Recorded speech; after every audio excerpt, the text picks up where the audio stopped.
Hi అండి. పేరు చెప్పగానే మొహం చిట్లించేసుకొని, అబ్బా! ఉప్మానా అనేవాళ్ళు ఎంతమందున్నారో కామెంట్ చేయండి. అదే ఉప్మాని టేస్టీగా ఎలా చేయాలో చేసి చూపిస్తాను. ముందుగా అయితే గోధుమ రవ్వ తీసుకోవాలండి. అదేనండి బొంబాయి రవ్వ. స్టవ్ పై కడాయి పెట్టుకొని బొంబాయి రవ్వననేది వేయించుకోవాలి. కొంచెం రంగు మారేంత వరకు సిమ్‌లో పెట్టుకొని వేయించుకొని పక్కన తీసి పెట్టుకోవాలి. అదే కడాయిలో కొంచెం ఆయిల్ అనేది వేసుకొని మనం పోపు దినుసులు వేసుకోవాలండి. ఆవాలు, జీలకర్ర, శనగపప్పు. ఉప్మాకి మంచి టేస్ట్ వస్తుందండి శనగపప్పు వేయడం వల్ల. అలాగే ఒక 4, 5 జీడిపప్పులు కూడా వేసి ఫ్రై చేసి పక్కన పెట్టుకోవాలి. జీడిపప్పులు తీసి లేకపోతే మెత్తబడిపోతాయండి.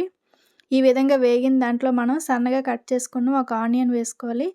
అలాగే ఒక 4, 5 పచ్చిమిరపకాయలు, అల్లం కూడా సన్నగా కట్ చేసి వేసుకోవాలి. ఒక ఎండుమిర్చి అండి. ఇందులోనే పచ్చి కరివేపాకు వేసుకుంటే చాలా టేస్టీగా ఉంటుంది. నాకైతే ఉప్మా చేసినప్పుడల్లా గరికపాటి గారి ప్రవచనం అయితే గుర్తొస్తుందండి.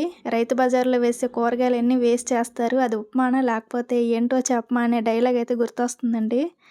ఇవి వేగిన తర్వాత మనం వాటర్ అనేది వేసుకోవాలి. ఒక కప్పు రవ్వ తీసుకుంటే దానికి 3 కప్పులు వాటర్ వేసుకుంటే పర్ఫెక్ట్‌గా ఉంటుంది. ఈ విధంగా అయ్యేసిన తర్వాత మనం రుచికి సరిపడాగా సాల్ట్ వేసుకోవాలి. ఒకసారి కలుపుకొని మూత పెట్టి నీళ్ళనేవి బాగా మసల కాగనివ్వాలండి. ఈ నీళ్ళనేవి బాగా మరగడం వల్ల ఉప్మా అనేది టేస్టీగా ఉంటుంది. మీకు ఇందులో వెజిటబుల్స్ అన్నీ వేస్తే ఇష్టమో లేకపోతే ఇలా ప్లెయిన్‌గా ఇష్టమో కామెంట్ చేయండి. నిజమైతే చెప్తున్నాను నాకైతే వెజిటబుల్స్ అన్నీ వేసుకుంటేనే ఇష్టం. మా వారికి మాత్రం ఇలాగే ఇష్టమండి. ఇలా చేస్తేనే తింటారు లేకపోతే తినరు. మన రవ్వ వేసేటప్పుడు కలుపుకుంటూ వేసుకోవాలండి. లేకపోతే ఉండలు కట్టేస్తుంది.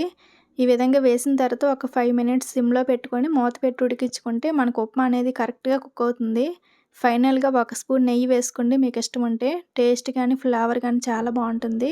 ఇందులో సన్నగా కట్ చేసుకున్న కొత్తిమీర, అలాగే మనం ఫ్రై చేసుకున్న జీడిపప్పులు వేసుకుంటే చాలా టేస్టీగా ఉంటుందండి. వీడియో నచ్చితే లైక్ చేయండి. ఉప్మా నచ్చేవాళ్ళు కూడా లైక్ చేయండి.